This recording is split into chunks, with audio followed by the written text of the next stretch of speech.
April 15th, 2024, 2:37 p.m., Oakridge Memorial Hospital, Texas. Nurse Melissa Rodriguez froze, forceps hovering over Earl Whitaker's neck wound, the heart monitor's beeps fading into a hollow echo. The gash pulsed, not with blood, but rhythmic movement, as if something alive was stirring beneath. "This isn't possible," Dr. Robert Harper whispered, his 35 years of medicine shattering. The resident stumbled back, upending an instrument tray in a clatter of steel on linoleum. The head nurse backed away, her hand muffling a gasp, wedding ring glinting under fluorescents. Eleanor Whitaker clutched her worn leather purse, her Sunday church companion for 15 years, watching through the observation window as her husband of 43 years became a nightmare's epicenter. "Full isolation protocol, now," Dr. Harper commanded, his voice steady against the terror in his eyes. What was emerging from Earl's neck? And could they stop it before it consumed him, and perhaps others? Stay with us as we unravel the Whitaker family story, from a Texas farm to a medical mystery that redefined strength. Earl Whitaker's 200-acre farm was a bastion of tradition in rural Texas, with a red-roof barn built by his grandfather in 1946 post-Pacific War, stood weathered but unbowed. The modest two-story farmhouse, with its wraparound porch, had witnessed 3 generations of Whitaker births, deaths, and daily struggles. At 62, Earl carried his years with the quiet dignity of the land he tended. Sun-carved lines on his face, callous hands that coaxed life from soil, standing 6 feet tall, a man who stared down challenges.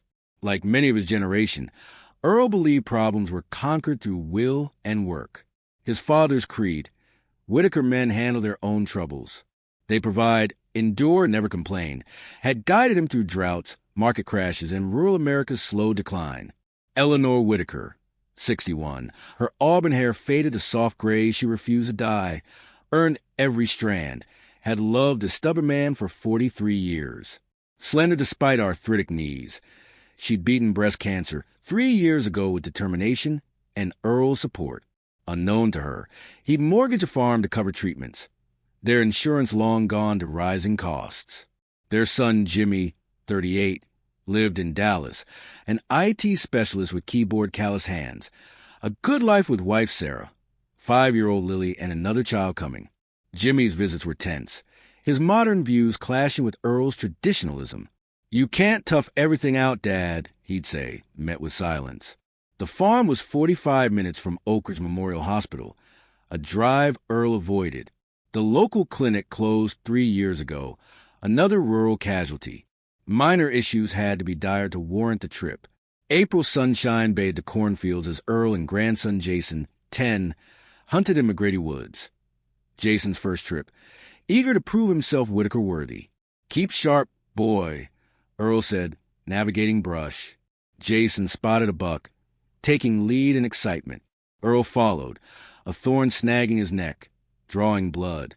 "Damn briars," he muttered, wiping with a handkerchief. "Nothing," he told wide-eyed Jason. The buck escaped, but Jason's thrill sustained him home. Eleanor noticed the scratch. "What's that on your neck?" she asked, reaching for the first aid kit. "Just a thorn." Earl waved off, cleaning his rifle on the porch. "Waste of ointment." Eleanor sighed, knowing better than to push. That night, Earl lay awake, itching, financial worries heavy. The farm mortgaged, savings drained. Morning, he examined the redder scratch, applying ointment secretly. The week dragged. Earl worked sunrise to sunset, ignoring the throb, doubling coffee for fatigue. By Friday, the wound was angry red, but he said nothing. Eleanor noticed his wince at dinner. "Let me see," she demanded. Her gas confirmed it. "Infected? Badly. You need antibiotics." "Can't afford the R," Earl said, not taking money from Jimmy. That night, fevered dreams of his father. Whitaker men handled troubles. Earl woke sweating, the wound throbbing. Something shifted under his touch. Hallucination? He promised morning reassessment. Dawn brought worse. Discharge stained his pillow. Eleanor declared, "We're calling Jimmy, then hospital." For once, Earl didn't object. Jimmy arrived fast, horrified at the swollen, oozing wound. "Ambulance," he said. Earl refused. They took Jimmy's car, Earl insisting on front seat. The drive was tense silence, Earl groaning over bumps. "You should have called sooner," Jimmy said. "Didn't want to worry you," Earl replied. "This stubbornness is pride, dangerous pride." Eleanor silenced them. "Not helping." At Oakridge, Nurse Melissa Rodriguez wheeled Earl in. Infected neck wound, fever, possible sepsis. Her composure faltered at the sight. Dr. Harper, stat. What had a thorn unleashed? Have you ever ignored a sign, thinking it was nothing, only to face the storm it brewed? Oakridge Memorial's ER was quiet that Saturday, but Nurse Melissa's urgency cut through. Dr. Robert Harper, silver-haired with 35 years' experience, examined the wound, his face tightening. "Exam room 3, page Dr. Chun from infectious disease." Eleanor's voice sharpened. "What's wrong?" "Serious infection," Dr. Harper said. "Needs specialist." Jimmy pulled him aside. "How bad?" "Unusual. Call family nearby." In the room, nurses started IVs, drew blood. Earl resisted briefly. "Don't need this." But fatigue won. Dr. Chun, 40s, precise, arrived. "Severe myiasis, parasitic infestation. Larvae from flies, likely livestock." Eleanor gasped. "Like worms." "Fly larvae," Dr. Chun clarified. "Unusual severity." Earl grunted. "Cut them out." Dr. Chun nodded. "We'll evaluate depth removed safely." The procedure under anesthetic revealed larvae clustered deeply. Tissue necrotic. Pattern atypical, Dr. Chun murmured. Inflammation aggressive. They documented. Preserved specimens.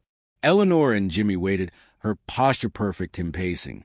"Call Sarah?" she asked. Texted her. She wanted to come, but Lily's sick. An hour later, Dr. Harper emerged. Removed infestation. Cleaned wound. For antibiotics, monitoring. Relief flooded Eleanor. "See him?" "Soon, in private room." But unusual aspects loomed. Larvae from cattle flies. Immune response atypical. Eleanor asked, "His recovery?" Cautiously optimistic. "Next 24 to 48 hours critical." CDC contacted. Dr. James Chun consulting tomorrow. Jimmy's alarm grew. "Outbreak." "No contagion," Dr. Harper assured. "Scientific interest, rural health." In room 412, Earl was diminished by machines, but Eleanor held his hand. His eyes fluttered. "Ellie, here, love." Jimmy added, "We're here." Earl rallied slightly. "Farm. Handled," Jimmy said. "Uncle Ray and Mike." Eleanor whispered, "You scared me, stubborn mule." Earl squeezed weakly. "Sorry, didn't want to burden."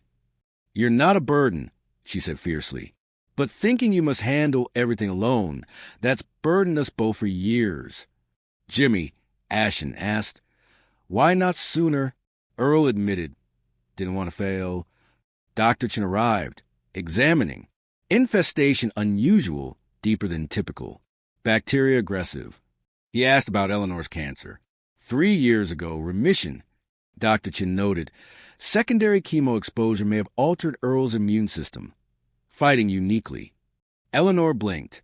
"My cancer helped him?" "Possibly," Dr. Chun said. "His caregiving created antibodies targeting the strain." The irony hung heavy. Hallway whispers grew, residents passing, rumors of patient zero. Dr. Harper moved Earl to isolation for protection. "News van outside," he said. "Leaked info, exaggerated outbreak." Eleanor laughed softly. "Folks watch too much TV. Don't touch dirt enough. What if a secret sacrifice saved a life? Have you ever discovered a hidden cost of love?" Media chaos erupted. Reporters at the farm, rumors of agricultural plague. Jimmy, at the farm guiding CDC, blocked news vans. "Routine infection," he said. Dr. Alvarez, CDC lead, reinforced. "No outbreak." Samples taken from cattle, thorn bushes, the new bull. "Mother's cancer survivor?" Alvarez asked. "Chemo radiation. Dad cared for her." Alvarez noted, relevant. Back at the hospital, Earl's fever spiked to 104.2 degrees Fahrenheit. Dr. Chen's experimental protocol halted. Eleanor clutched his hand as nurses packed cooling blankets. Normal. Fighting hard, Nurse Rodriguez said. But alarms blared, BP plummeting. Crashing. Crash team swarmed. Eleanor was ushered out. Through the door, she saw Dr. Harper's compressions. Jimmy arrived from the press conference. What happened? Eleanor explained. Crumbling. They waited, the clock mocking each minute. Dr. Harper emerged, exhausted, stabilized, intubated meds for BP, septic response. Recover? Jimmy asked. Next 24 hours critical. AIDS severity factors. Eleanor entered, holding Earl's hand. We're here. Dr. Chen joined. Complication, but natural progression. Eleanor asked, now? Aggressive antibiotics. Moderate immune response. Jimmy paced. More? Specialists. Best care. Sometimes support bodies healing. Lab tech brought results. Chen's eyes lit. Unusual. Immune pattern like Nebraska case. Remarkable recovery there. Jimmy pressed. Plain English? Father system uniquely equipped. Antibodies from chemo exposure. Eleanor whispered, my cancer save him? Your suffering his caregiving. Prepared him. The revelation silenced them. Interconnected lives. Sacrifice's gift. Earl's fever broke by midnight. 101.8 degrees Fahrenheit. Good sign, the nurse said. Eleanor squeezed his hand, imagining response. Morning, Earl fought the ventilator. Good, breathing on own. Harper ordered trial. Tube removed. Earl rasped. Water. Jimmy helped him sip. Farm. Handled. Eleanor smiled. You're back. Earl rallied. You know mortgage. Yes, Eleanor said. We could have faced it together. Didn't want worry. Oh, Earl, Dr. Chen explained. Antibodies from chemo exposure fighting uniquely. Isolate, enhance could help others. Earl considered. Take samples. If helps farmers, worth it.